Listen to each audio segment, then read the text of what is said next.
அனைத்திந்திய அண்ணா திராவிட முன்னேற்ற கழகத்தினுடைய பொதுச் செயலாளர் எங்களுடைய தலைவர் எடப்பாடி பழனிசாமி சார்பாக முதலில் நீட் தேர்வு பற்றி சில கருத்துக்களை நாடாளுமன்றத்தில் வைத்தேன். அதை விவரமாக தமிழிலே உங்களை சொல்வதற்காக இப்பொழுது உங்களுடன் சந்தித்துக் கொண்டிருக்கிறேன். தேசிய தகுதி மற்றும் நுழைவுத் தேர்வு நீட் முதலில் 20/10/2010 ஆண்டு அறிவிக்கப்பட்ட போதும் 20/12/13 காலகட்டத்தில் இந்திய மருத்துவ கவுன்சில் அதை நடைமுறைப்படுத்த முயன்ற போதும் மத்தியில் இருந்த காங்கிரஸ் தலைமையிலான ஐக்கிய முற்போக்கு கூட்டணி UPA அரசாங்கம் அதனை எடுத்தது. அப்போது திராவிட முன்னேற்ற கழகம் அந்த கூட்டணியின் முக்கிய அங்கமாக இருந்தது. 2013 ஜூலை மாதம் உச்சநீதிமன்றம் முதன்முறையாக நீட்டை ரத்து செய்த தீர்ப்பளித்த சில நாட்களிலேயே தமிழகத்தின் முன்னாள் முதலமைச்சர் புரட்சித் தலைவி அம்மா அவர்கள் அன்றைய பிரதமர் டாக்டர் மன்மோகன் சிங் அவர்களுக்கு கடிதம் எழுதி தமிழ்நாட்டின் மருத்துவ மாணவ சேர்க்கை கொள்கையை மதிக்க வேண்டும் என்று வலியுறுத்தினார். அதோடு நிற்கவில்லை. பின்னர் உச்சநீதிமன்றத்தின் அரசியலமைப்பு அமர்வு நீட்டை மீண்டும் அமல்படுத்திய போது 2014 ஜூன் மற்றும் 2015 அக்டோபர் மாதங்களில் பிரதமர் நரேந்திர மோடி அவர்களுக்கு அம்மா அவர்கள் மீண்டும் கடிதம் எழுதி UPA அரசு தாக்கல் செய்த மறு ஆய்வு மனுவை திரும்ப பெற வேண்டும் என்று ரத்து செய்ய வேண்டும் என்று வலியுறுத்தினார். நீட்டை நீதிமன்றத்தில் உயிர்ப்புடன் வைத்திருந்த அந்த மறு ஆய்வு மனு காங்கிரஸ் தலைமையிலான UPA அரசால் தாக்கல் செய்யப்பட்டது. அதனை திரும்ப பெற வேண்டும் என்று வலியுறுத்தியவர் முன்னாள் முதலமைச்சர் அம்மா அவர்கள். மேலும் அதற்கு பல ஆண்டுகளுக்கு முன்பே தமிழகத்தில் மருத்துவக் கல்லூரி சேர்க்கைக்கான நுழைவுத் தேர்வு ரத்து செய்தது அனைத்து இந்திய அண்ணா திராவிட முன்னேற்ற கழகம். 12ஆம் வகுப்பு மதிப்பெண்கள் அடிப்படையில் வெளிப்படையான நியாயமான மாணவர் சேர்க்கையை முறையை கொண்டு வந்ததும் அனைத்து இந்திய அண்ணா திராவிட அரசாகும். ஏனெனில் கிராமப்புற மாணவரும் நகர்ப்புற மாணவரும் சமமான வாய்ப்புகளுடன் போட்டியிட முடியாது என்பதை நாங்கள் புரிந்திருந்தோம். 2016 பிறகே அரசியல் சூழ்நிலை மாறியதும் மக்கள் எதிர்ப்பு அதிகரித்ததும் மாணவர்கள் தற்கொலை தமிழகத்தில் மனசாட்சி உலுக்கியதும் பிற கட்சிகள் திராவிட முன்னேற்ற போன்ற கட்சிகள் இந்த கோரிக்கையில் இணைந்தன. நியாயமான ஒரு கோரிக்கையை தாமதமாக ஆதரித்ததற்கு எந்த கட்சியும் குறை சொல்ல விரும்பவில்லை. 2016 ஜனவரி 31ஆம் தேதி அம்மா அரசு தமிழக சட்டமன்றத்தில் ஒருமனதாக ஒரு சட்ட முன்மொழிவை நிறைவேற்றி தமிழ்நாட்டிற்கு நீட்டிலிருந்து விலக்கு வழங்குமாறு மத்திய அரசு ஒப்புதலுக்கு அனுப்பியது. கொரோனா தொற்று பரவலுக்கு பிறகு 2020 ஜூலை 8ஆம் தேதி அம்மா அரசின் முதலமைச்சராக இருந்த திரு எடப்பாடி பழனிசாமி அவர்கள் மாண்புமிகு இந்திய பிரதமருக்கும் மத்திய சுகாதாரத்துறை அமைச்சருக்கும் கடிதம் எழுதி 2021 கல்வியாண்டிற்கான நீட்டுத் தேர்வை ரத்து செய்ய அவசர சட்டம் கொண்டு வருமாறு மருத்துவம் மற்றும் பல் மருத்துவ படிப்புகளுக்கு சேர்க்கையை 12ஆம் வகுப்பு மதிப்பெண்கள் அடிப்படையில் நடத்துமாறும் கோரினார். மேலும் இதற்காக இந்திய மருத்துவ கவுன்சில் சட்டம் 1956, பல் மருத்துவர்கள் சட்டம் 1948 மற்றும் தொடர்புடைய சட்டங்களில் தேவையான திருத்தங்களை மேற்கொள்ளுமாறும் கேட்டுக் கொண்டார். தமிழக அரசின் இந்த நிலைப்பாடு 2020 ஆகஸ்ட் 25ஆம் தேதி நடைபெற்ற மாநில சுகாதாரத்துறை செயலாளர்கள் காணொலி ஆலோசனை கூட்டத்திலும் எடப்பாடி பழனிசாமி தலைமையிலான அரசால் மீண்டும் வலியுறுத்தப்பட்டது. திரு எடப்பாடி பழனிசாமி அவர்கள் முதலமைச்சராக இருந்தபோது அரசு பள்ளிகளில் படிக்கின்ற மாணவர்களுக்கு மருத்துவ படிப்பில் சேர்வதற்காக 7% உள்ஒதுக்கீடு வழங்குமாறு வரலாற்று சிறப்புமிக்க சட்டம் தமிழக சட்டம் நிறைவேற்றப்பட்டது. கிராமப்புற மற்றும் ஏழை மாணவர்கள் மருத்துவ கல்வி கனவை நனவாக்கிய மிகப்பெரிய சமூக நீதி தீர்மானமாக அது அமைந்தது. 2017 முதல் 2011 வரை எடப்பாடி பழனிசாமி தலைமையில் ஆட்சியில் இருக்கும் பொழுது 23 மருத்துவக் கல்லூரிகள் துவங்கப்பட்டன. அதில் 11 மத்திய அரசின் உதவியுடன் நரேந்திர மோடியின் ஆதரவுடன் 11 மருத்துவக் கல்லூரி உருவாக்கப்பட்டது. 2020 கல்வியாண்டில் அரசு பள்ளிகள் படித்த சாதனை எண்ணிக்கை அப்பொழுது 436 இருந்தது.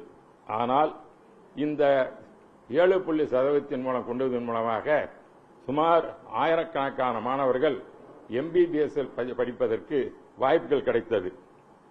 அதோடு எடப்பாடி அரசாங்கம் அறிவித்தபடி அந்த மாநில மருத்துவ கல்லூரியின் கட்டணத்தை அரசே ஏற்கும் என்ற திட்டம் இன்று வரை தொடர்கிறது.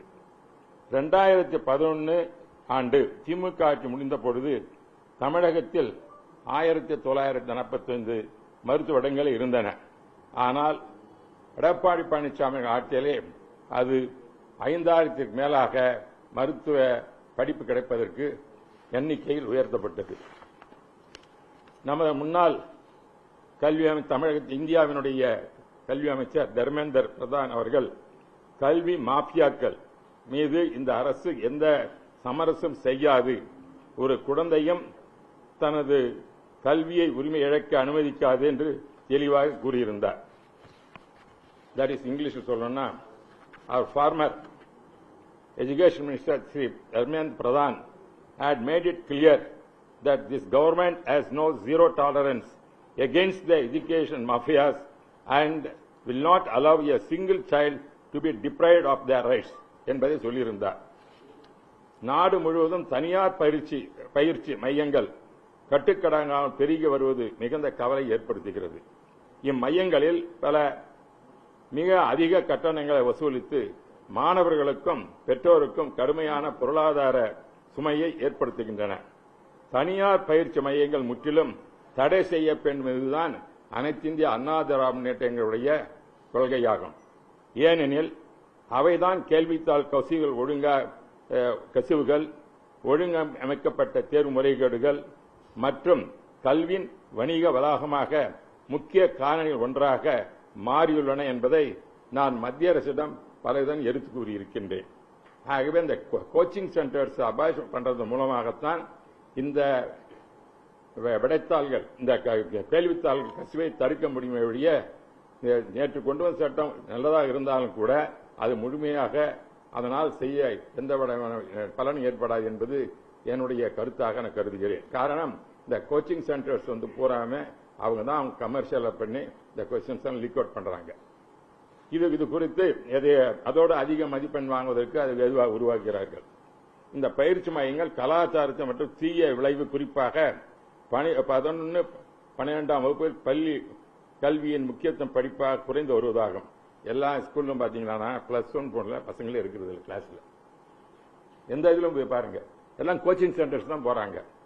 அப்ப இன்றைய மத்திய அரசினுடைய எஜுகேஷன் பாலிசி 2020 மூலமாக பல சீர்திருத்தங்களை கொண்டு வருவது அரசு முன்வருகிறது, நரேந்திர மோடி அரசு.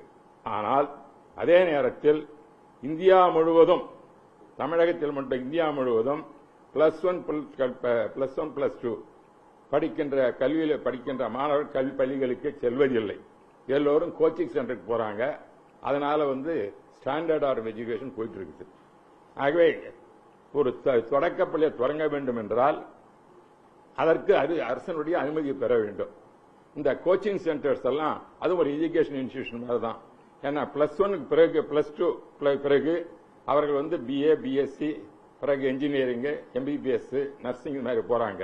அதனால JEE எக்ஸாமினேஷன், நீட் எக்ஸாமினேஷன் இதெல்லாம் கொண்டு வருவதன் மூலமாக என்ன ஆகுதுன்னாக்க இது ஒரு கமர்ஷியலா போயிடுச்சு. அந்த அவர்களும் அதற்கு அடுத்ததாக போகும்பொழுது இந்த கோச்சிங் சென்டர்ஸும் ஒரு எஜுகேஷன், அதாவது கல்வி நிலையங்களாக இருக்கிறத வழிய அது ஒரு சாதாரண இது கிடையாது. IAS, IPS கொடுக்கிறது அந்த கோச்சிங் சென்டர் வேறு. இது இந்த மாதிரி சென்டர்ஸ் முழுவதும், குறிப்பாக ராஜஸ்தான் கோட்டால, பிறகு பீகார்ல, மகாராஷ்டிரால, உத்தரப்பிரதேசத்தில், இதை போற வட மாநிலங்களில் எங்கும் போலும் இது போன்ற பயிற்சிகள் உருவாக்கப்பட்டு அங்குதான் தேர்வுத்தாள் கசிவுகள் நடைபெறுகின்றன. இது சிபிஐக்கு தெரியும். சிபிஐக்கு நான் கூட பல கமிட்டிகள் எதிர் எடுத்து கூறி உடன் நடவடிக்கை என்று சொன்னார்கள். சிபிஐ இருந்து நடவடிக்கை எடுக்கிறது. ஆனால் அந்த முடிவு என்னவென்று இதுவரை எங்களுக்கு தெரியாமல் இருக்கிறது. ஆகவே தான் நேற்று குறிப்பாக சொன்னேன், இந்த கோச்சிங் சென்டர்ஸ், இந்த பயிற்சி முகாம்களை முதலில் நீட்டுக்கு தேர்ப்பதை சட்டப்பூர்வமாக நீக்க வேண்டும் என்பதற்கு சட்டத்தை கொண்டு வர வேண்டும் என்று அனைத்து இந்திய அண்ணா திராவிட வழியில் வலியுறுத்தியிருக்கிறேன். அதோடு 2029 ஆண்டு நீட் விதை காங்கிரஸ் திமுக கூட்டணியால் விதைக்கப்பட்டது. 2013 ஆண்டு உச்ச நீதிமன்றம் நீட்டை ரத்து செய்த பின்னரும் அதனை எதிர்த்து மறு ஆய்வு மனு தாக்கல் செய்து காங்கிரஸ் திமுக அரசு. அந்த காலத்தில் குலாம் நபி ஆசாத் அவர்கள் மத்திய சுகாதார அமைச்சராகவும் திமுகவை சேர்ந்த திரு காந்தி செல்வன் அவர்கள் மத்திய சுகாதார இணையமைச்சராக இருந்திருக்கிறார். 2013-14 காலகட்டத்தில் தமிழ்நாட்டின் இந்த கருத்தை தமிழக அரசின் மூலமாக இதற்கு மத்திய அரசுக்கு வலியுறுத்தியிருந்தால் இந்த பிரச்சனையே வந்திருக்காது. அதோடு மட்டுமல்ல, இத்தகைய இந்த அதை விதைத்தின் காரணமாகத்தான் இன்று இது போன்ற விபரீதங்கள் தமிழ்நாடு நடந்து கொண்டிருக்கின்றன. சுமார் 26 குழந்தைகள் விலை மதிக்காத உயிர்களை நாம் தமிழர்கள் பறி கொடுத்திருக்கிறோம். இந்தியாவில் மூலம் 107 பேர் இதை நீட் காரணமாக மாணவ மாணவிகள் தற்கொலை செய்து கொண்டிருக்கிறார்கள். தமிழகத்தில் 12ஆம் வகுப்பில் சிறந்த மதிப்பெண் பெற்றிருந்தும் நீட் தேர்வில் பெற முடியாமல் சொன்னது போல 26 உயிர்களானது தமிழகத்தில் பறி கொடுத்திருக்கிறோம். திமுக தனது 2021 மற்றும் 2006 தமிழக சட்டமன்ற அறிக்கையிலும் 2024 மக்களவைத் தேர்தல் அறிக்கையிலும் தமிழ்நாட்டிற்கு நீட் விலக்கு அல்லது ரத்து செய்வதற்காக தொடர்ந்து வாக்குறுதி அளித்தது. அதை அவர்கள் சட்டமாக ஏற்றியது எங்களுக்கு தெரியும். அது என்னானது என்று எங்களுக்கு தெரியவில்லை. தமிழகத்தின் முன்னாள் முதலமைச்சர் அவர்கள் நீட் தேர்வுக்கு எதிராக மாநிலம் முழுவதும் கையெழுத்து இயக்கத்தை உருவாக்கி 85 லட்சம் கையெழுத்துக்களை சேகரித்து குடியரசுத் தலைவரிடம் அளித்த கூறப்பட்டது. ஆனால் அதன் பின்னரும் எந்த மாற்றமும் ஏற்படவில்லை என்பதுதான் எங்களுக்கு தெரிந்த உண்மையாகும். இதில் பார்த்தீங்கன்னு சொல்றேன், இதுதான் மைல் ஸ்டோன். இந்த எப்படி நடந்ததுன்னா, இங்கிலீஷ் சொல்லணும்னாக்க, NEET was notified in 2010 2010 2012 NEET first proposed and notified by Medical Council of India MCI. May 2013 first NEET examination conducted. However, the Supreme Court quashed it in July 2013. Ruling MCI lacked authority to impose a unified test on all medical institutions. The UPA government filed a review petition against the judgment. This is the thing. On 28th April 2016. இதெல்லாம் தேதி கொடுத்திருக்கிறேன். A five judgment brought the NEET system in force and exemption was obtained. Madam 2014-17 exemption வாங்கியிருக்கிறாங்க. 2014-25 NEET temporary replace by all India pre medical test அதை கொண்டு வந்துட்டாங்க CBSE கண்ட்ரோல்ல. 2014 Supreme Court reverse it 2000 ruling declared NEET the mandatory and sole entrance exam for all MBBS BDS admission covering both government and private colleges. 2017 NTA National Testing Center established as an autonomous body under the Societies Registration Act to conduct the NEET and other major national examination. 2019 onwards NTA takes over NEET from CBSE and also conducting JEE Main, UGC NET, CMTA and GPTA. Today, you know very well, 20 லட்சம் மாணவர்கள் பயிற்சி பெற்றார்கள், பயிற்சி தேர்வு எழுதினார்கள். இது முறைகேடு ஏற்பட்டது. அதன் காரணமாகத்தான் நாடாளுமன்றத்தில் விவாதத்துக்கு எடுக்கப்பட்டது. இதில் சொல்வதற்கு காரணம், அனைத்து இந்திய அண்ணா திராவிட பொறுத்தவரையில் நீட் தேர்வு வேண்டாம் என்பதுதான் எங்களுடைய அடிப்படை குறிக்கோள். அதைதான் விரிவாக சொல்வதற்காக நாடாளுமன்றத்தில் பேசினேன். சில இடையூறுகள் ஏற்பட்டன. அதை சரியாக சொல்வதற்காகத்தான் உங்களை அன்புடன் அழைத்தேன். நன்றி. தமிழ்நாடு பொறுத்தளவு திமுக, அதிமுக போன்ற முக்கியமான பெரிய கட்சிகள் எல்லாமே நீட் வேண்டாம் அப்படின்றத வலியுறுத்துறாங்க. இப்போ 10 வருஷத்துக்கு முன்னாடி தமிழ்நாட்டில் நீட் வேண்டாம் அப்படின்ற ஒரு போராட்டம் தொடர்ந்து நடந்தது. 10 ஆண்டுகளுக்கு பிறகுதான் இப்போ தலைவர் டெல்லி வரைக்கும் அது வந்திருக்கு. ஆனாலும் நீங்க சொன்ன மாதிரி 126 மாணவர்கள் உயிர் போயிருக்கு. ஆனாலும் மத்திய அரசு அதில் கவனக்குறைவா இருந்து நீட் கண்டிப்பாக தேவை என்ற அடிப்படையில் தான் இப்போ புதுசா ஒரு சட்டத்தை மசோதாவை கொண்டு வந்திருக்கிறாங்க மத்திய அரசு. இதுதான் நான் நேற்று நான் பேசும்போது வெளிப்படையாக அனைத்து இந்திய அண்ணா திராவிட கொள்கையான இந்த நீட் தேர்வு வேண்டாம் என்று வலியுறுத்தினேன்.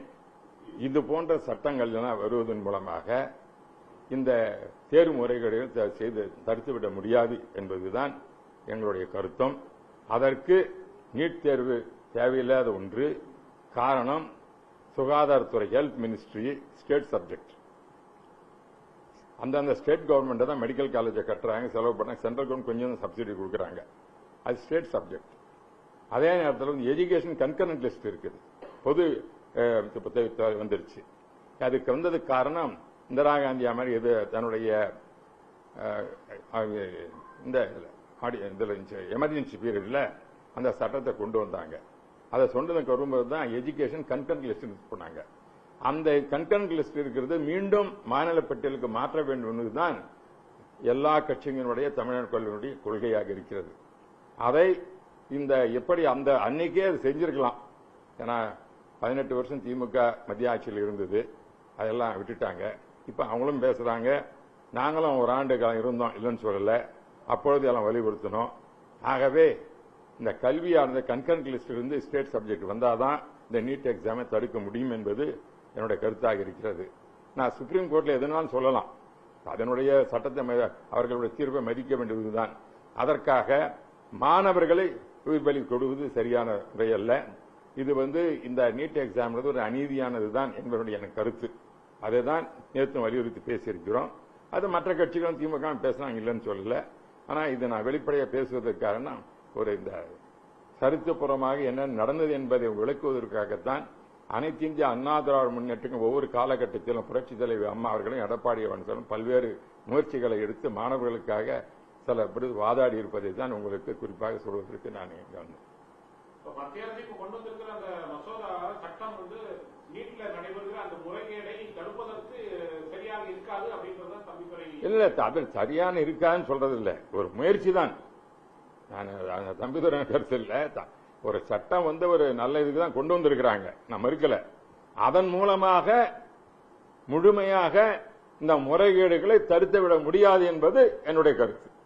அதற்கு காரணம் கோச்சிங் சென்டர்ஸ். அதை ஒழிப்பதற்காக சட்டத்தை கொண்டு வருவதன் மூலமாகத்தான் கோச்சிங் ஒழிக்க வேண்டும்.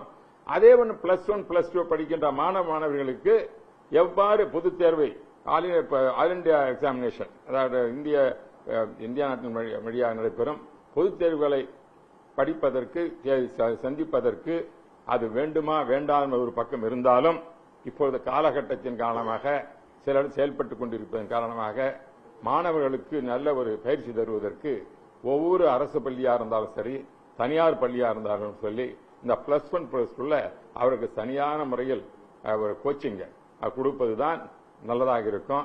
அதற்காக தனியாக பணத்தை வசூல் செய்யக்கூடாது, அதற்காக ஸ்பெஷல் ஃபீஸ் எல்லாம் போடக்கூடாது.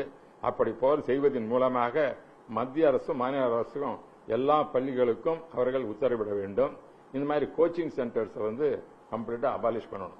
அதுல என்னன்னா +1 முடிஞ்ச பிறகு நான் +2 முடிஞ்சதுமே நாம் டிகிரிக்கு போறோம். ஆனா இங்க என்ன நடக்குதுன்னாக்க, இப்ப நீட் எக்ஸாம்ல பண்றது 3 வருஷம் கொடுக்கறாங்க. 3 வருஷம் ஆப்ஷன்ல இந்த முறை 400 மார்க் எடுப்பாங்க, கிடைக்காது. அடுத்த ஒரு முறை எழுதும்போது 600 மார்க் வாங்குவாங்க, பிறகு 650 வாங்குவாங்க. ஆனா முதல் அட்டம் எழுதுறோம் 620 வாங்கினாக்க மூணாவது அட்டம் வாங்கினா 650 தான் கிடைக்கும். ஆகவே +2ன்றது +3 +4 இப்படியா போகுது. ஆகவே இது மாணவர்களுக்கு செய்கிற ஒரு அநீதியாகும் நீட் எக்ஸாமினேஷன். ஆகவே நான் கூட மாநில அமைச்சராக கல்வியில் துறையில் அம்மா அவர்கள் ஆட்சியில் இருக்கும் பொழுது இந்த MBBS பார்க்கும்போது இந்த இம்ப்ரூவ்மெண்ட் மார்க்ஸ் ஒன்று கொடுத்தாங்க. சில +2 முடிஞ்சதுமே இம்ப்ரூவ்மெண்ட் மார்க்ஸ் போட்டு அந்த மார்க் எடுத்தாங்க. அந்த +2 முடிச்சவங்க லோ மார்க் இருந்தா மீண்டும் அதை வந்து இந்த நாமக்கல் போன்ற இடங்களில் கோச்சிங் சென்டருக்கு போய் படிச்சு பிளஸ் டூல அதிக மார்க் தேர்ட் அட்டெம்ப்டில் வாங்கி மாணவர்கள் கிடைச்சது. அப்ப எடுத்து பார்க்கும் பொழுது 57% மாணவர்கள் எம்பிபிஎஸ் கிடைச்சவங்க யாருனாக்க இம்ப்ரூவ்மெண்ட் மார்க் வாங்கினவங்க தான். ரெகுலரா இது பண்ண 43% தான். அப்பொழுதுதான் மத்திய அமைச்சராக நான் மாநில அமைச்சராக இருக்கும் பொழுது அம்மாவை கழுவுறுத்தி அந்த இம்ப்ரூவ்மெண்ட் மார்க் எடுக்கக்கூடாதுன்னு அந்த தமிழகத்திலே நாம் அதை அபாலிஷ் செஞ்சிட்டோம். அதனால தமிழகத்தை பொறுத்தவரையில் +2 மார்க்கை வைத்துத்தான் நாம் மாணவர்களுக்கு எந்த உயர்கல்வியிலும் இடம் தருவதற்கு முயற்சி செய்ய வேண்டும். இது போன்ற அகில இந்திய தேர்வுகளானது நம்முடைய மாணவர்களுக்கு பாதிப்பு, தமிழ்நாட்டுக்கு மட்டுமல்ல எல்லா மாநிலங்களுக்கும் ஒரு பாதிப்பை தரும். காரணம் நான் சொல்வது போல ஹெல்த் மினிஸ்ட்ரி, சுகாதாரத்துறை மாநில அரசு பட்டியலில் இருக்கிறது. அவர்கள் தான் மருத்துவக் கல்லூரி நடத்துகிறார்கள். அந்த மருத்துவக் கல்லூரி நடத்துவது மட்டும் அதற்கு வேண்டிய முழு செலவையும் அந்த மாநில அரசுகள் ஏற்றுக்கொள்கின்றன. ஆகவே மத்திய அரசு தலையிட்டு இது போன்று செய்வது அவர்கள் வந்து பரிசீலனை செய்ய வேண்டும் என்பதுதான் என்னுடைய கருத்தாக சொல்கிறேன். மேகதாது சொல்லிடுறேங்க. மேகதாது வந்து அவங்க கேட்கறது என்னன்னா, கர்நாடகாவுடைய இந்த பகுதி மக்கள் பெங்களூர் குடியில் இருக்கின்ற அந்த பெங்களூர் வாசிகளுக்கு, வசிக்கிற மக்களுக்கு குடிநீர் தர வேண்டும் என்பது அவர்களுடைய குறிக்கோள், வேண்டுகோள். அதற்காக மேகதாது கட்ட வேண்டும் என்று சொல்கிறார்கள். அதை சுப்ரீம் கோர்ட் கிளியர் ஜட்மெண்ட் கொடுத்திருக்கிறாங்க.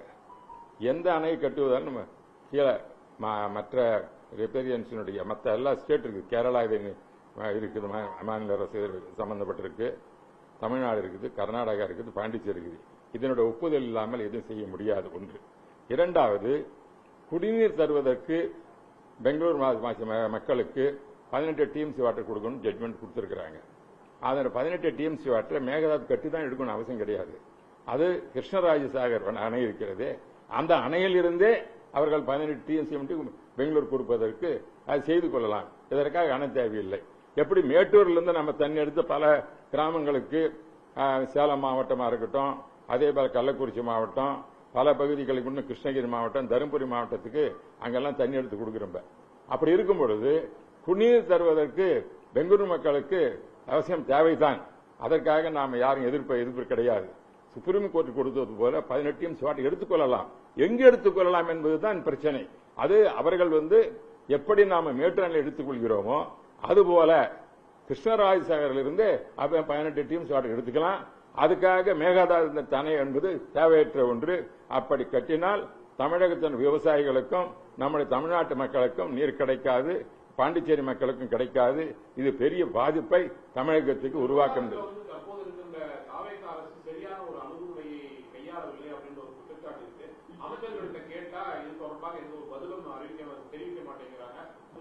போன்ற மூத்த அமைச்சர்கள் வந்து தண்ணியும் தொடர்ந்துள்ள விவசாயம் வந்து பாதிக்கப்படுறது, நீங்க என்ன பண்ண போறீங்க அப்படின்னு கேட்டா கூட பதில் சொல்லாமலே போறாங்க.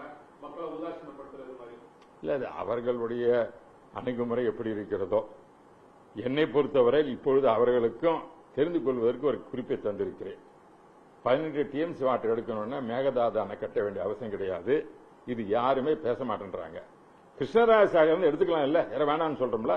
நாம வந்து பெங்களூர் வாசி மக்களுக்கு தண்ணீர் எடுத்து நம்ம எதிர்ப்பாளர்கள் கிடையாது, தமிழக மக்கள் கிடையாது, தமிழ்நாட்டு மக்கள் எதிர்ப்பாளர் கிடையாது. அந்த தண்ணீரை கிருஷ்ணராஜசாகர் அணையில் எடுத்துக்கொள்ள எதற்காக புதிய அணை கட்ட வேண்டும் என்பதுதான் இந்த கேள்வி. இந்த பாயிண்ட், இந்த சொல்லி கருத்து சொல்லியிருக்கிறேன். இந்த கருத்தை வந்து அவர்கள் எனக்கு நான் சொல்வதை இதை உங்களுடைய ஊடகம் சொல்வது வாயிலாக அவர்களும் இந்த கருத்தை எடுத்துக்கொள்ள வேண்டும். இன்றைய இருக்கின்ற புதிய அரசு, தமிழக அரசு எடுத்துக்கொள்ள வேண்டும்.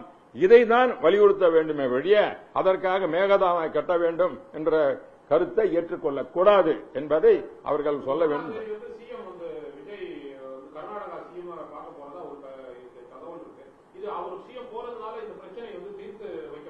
அது தகவல் தான் சொல்றீங்களா, வந்து கன்ஃபார்ம் பண்ணலையே, அதுக்கு எப்படி கமெண்ட் பண்ணலாம்?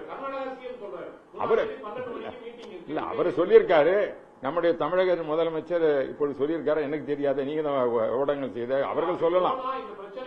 இல்ல, எப்படி சொன்னாலும் நான் சொன்ன இந்த கருத்தை வலியுறுத்த வேண்டும். இங்கு சென்றாலும் 18 டிஎம்சி வாட்டரை சுப்ரீம் கோர்ட் கொடுத்து குடிநீருக்கு பெங்களூர் கொடுப்பதற்கு அவர்கள் வந்து கிருஷ்ணராஜசாகர் தண்ணீர் எடுத்துக்கொள்ளலாம். இதற்காக புதிய அணை மேகதாது கட்ட வேண்டிய அவசியம் கிடையாது.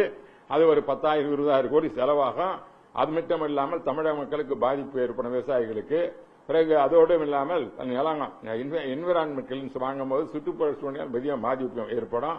பல ஏக்கர் நிலமான மூழ்கும். இது வந்து தேவையற்ற ஒன்றுதான். ஆகவே இது வந்து அரசியலாக்குவது சரியாக கிடையாது. அது கர்நாடக அரசாக இருந்தாலும் தமிழக அரசாக இருந்தாலும் இது தெளிவாக நம்ம பெங்களூரு மக்களோட வாசி மக்களுக்கு தர வேண்டிய தண்ணீரை தருவதற்கு 18 TMC வாட்டர் சுப்ரீம் கோர்ட் சொன்னது போல கிருஷ்ணராஜசாகர் அணையிலிருந்து எடுத்துக் கொள்ளலாம் என்பது தெளிவான. இந்த கருத்தை யாரும் பேசாமல் இருப்பதுதான் எனக்கு ஒரு கடிதமா இருக்கு. யாரும் தண்ணி எடுக்கணும்னு சொல்லலையே. நம்ம மேட்டூர்ல இருந்து எல்லா பகுதியும் கொடுக்கிறோம் இல்ல, எடுத்துட்டு போறோம் இல்ல. அது போல ஏன் கிருஷ்ணராஜ் எடுத்து போகாது? என்ன உங்களுக்கு பிரச்சனை இருக்குது? அது என்னமோ தமிழ்நாட்டு மக்கள் பெங்களூர் தண்ணி கொடுக்க மாட்டேன்றாங்க ஒரு தவறான கருத்தை.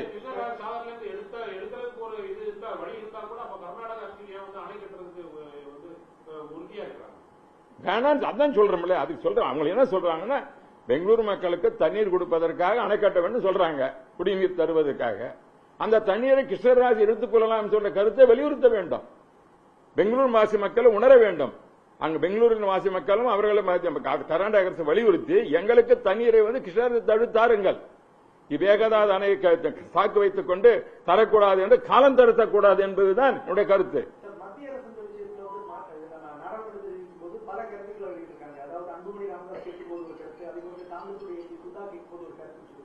அவங்களுடைய கருத்தை பொறுத்த வரைக்கும் பாத்தீங்கன்னா ஒண்ணுல வந்துட்டு கீழ்ப்பாசன மாநிலங்களுக்கு இது கேட்க வேண்டிய அவசியம் அணை கட்டுறதுக்கும், மற்றபடி இன்னொரு உறுப்பினர் கேட்கும் போது மத்திய ஜல்சக்தி துறை இது வரைக்கும் பெர்மிஷன் கொடுக்கலன்னு இருக்காங்க. இந்த விஷயத்தை நீங்க எப்படி சொல்றீங்கன்னா இல்ல அடிக்கடி சொல்றது இல்லைங்க. சுப்ரீம் கோர்ட் தான் எல்லாம் முக்கியம். சுப்ரீம் கோர்ட் தெளிவாக தீர்ப்பை தந்திருக்கிறது. அதை மீறுவதற்கு அந்த மத்திய அரசால் மீறுவதற்கு எந்த வாய்ப்பும் கிடையாது. தமிழகத்தினுடைய ஒப்புதலோடு இல்லாமல் அதே மாதிரி பாண்டிச்சேரி ஒப்புதல் எல்லாம் எந்த அணையையும் கர்நாடக அரசு கட்டுவதற்கு வாய்ப்பே கிடையாது. ஆகவே மத்திய அமைச்சர்கள் என்ன கருத்துக்களை சொன்னாலும் உச்ச நீதிமன்றத்தின் தீர்ப்பை மதிக்க வேண்டும். அந்த மதிப்பை மதிப்பதன் மூலமாகத்தான் செய்ய முடியும். இப்ப நீட் எக்ஸாம் வந்து சுப்ரீம் கோர்ட் ஜட்ஜின்னு சொல்றாங்க, அதையும் நடத்துறாங்க நீட் எக்ஸாம் மட்டும்.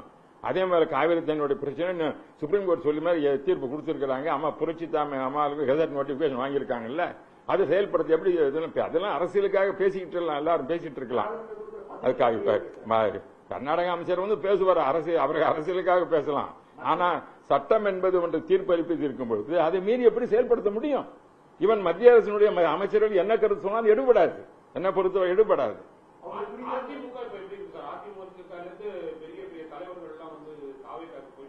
ஏங்க நான் எந்த நான் சொல்றேங்க, தம்பிதுரை சின்ன தலைவரா பெரிய தலைவரா நான் போலையே. நான் எடப்பாடி பழனிசாமி தலைமையில இருக்கிறேன். அதனால எல்லாம் தலைவர் போயிட்டாங்க. இப்ப என்ன தம்பிதுரை எங்க இருக்கிறான்னு பாருங்க. எம்ஜிஆர் காலத்தை ஆரம்பிச்சிருந்து நான் அந்த கட்சியில் இருக்கிறேன். மத்திய அமைச்சராக இருந்தேன். 5 முறை நாடாளுமன்ற உறுப்பினர், மேல மக்களவை உறுப்பினராக இருந்தேன். 2 முறை எம்எல்ஏவாக இருந்தேன். ஸ்பெஷல் 2 வருஷம் பணியாற்றினேன் டெல்லி இல்லாம இருக்கும்போது. பிறகு வந்து இப்ப 2 தடவை இப்பொழுது மீண்டும் நான் மாநிலங்கள் உறுப்பினராக இருக்கிறேன். என்னுடைய சரித்திரம் பாத்தீங்கன்னா மாணவ பருவத்திலிருந்து இதுவரையில் அதிமுக கிட்ட நான் வெளிப்போனதே கிடையாது. அது என்னுடைய சீனியரை விட யாராவது கட்சியில் இருக்கான்னு சொல்லுங்க. அதிமுக என்னோட சீனியர் ஒரு ஆள் சொல்லுங்க.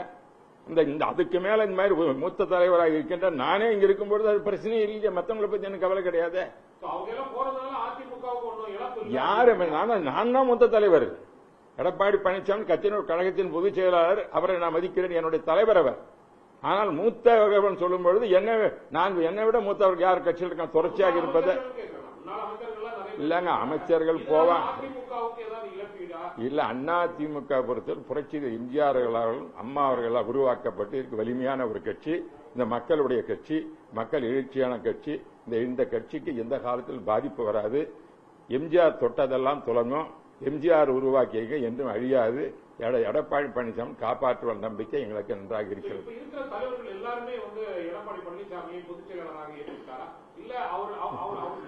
இல்ல எல்லாமே அறிக்கை விட்டுருக்காங்களே. நீங்க எம்எல்ஏ சிலரெல்லாம் சொன்னீங்கல்ல, அவங்க எல்லாம் எங்களுடைய கழகத்தின் பொதுச்சாலை எடப்பாடி பழனிசாமி தெளிவாக சொல்றாங்களே. யாராவது இல்லைன்னு சொல்லுங்க பார்க்கலாம். இல்ல வேலுமணி வேணான்னு சொல்லிட்டாரா, இல்ல சிவி சண்முகம் இல்லைன்னு சொல்லிட்டாரா, இல்ல தங்கமணி வேணான்னு சொல்லிட்டாரா, நான் தம்பிதுரை நான் இங்க இருக்கிறேன் சீனியர்னு சொன்னீங்களா, நான் என்ன பொதுச்செயலாளர் சொல்லிட்டுனா எல்லாரும் எடப்பாடி பழனிசாமி தேர்ந்தெடுக்கப்பட்டவர், தொண்டர்களால் தேர்ந்தெடுக்கப்பட்டவர், அவர் தலைமை தான். அது தெளிவாக நாங்கள் இருக்கிறோம். எந்த கருத்து வேறுபாடு எங்களுக்கு கிடையாது.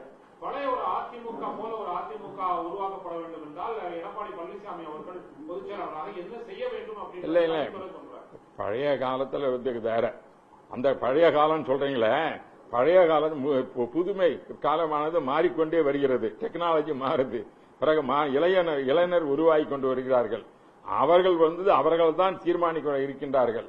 அவர்களை வழி நடத்துவதுதான், அவர்கள் நம் பக்கம் இழுப்பதுதான் ஒரு அரசினுடைய கட்சி. எந்த கட்சிக்கா இருக்கட்டும், அது திமுக இருக்கட்டும், அண்ணா திமுக இருக்கட்டும், எந்த இந்த புது கட்சிகளா இருக்கட்டும், இளைஞருடைய வாக்கு தான் இதை முடிவு செய்யும்.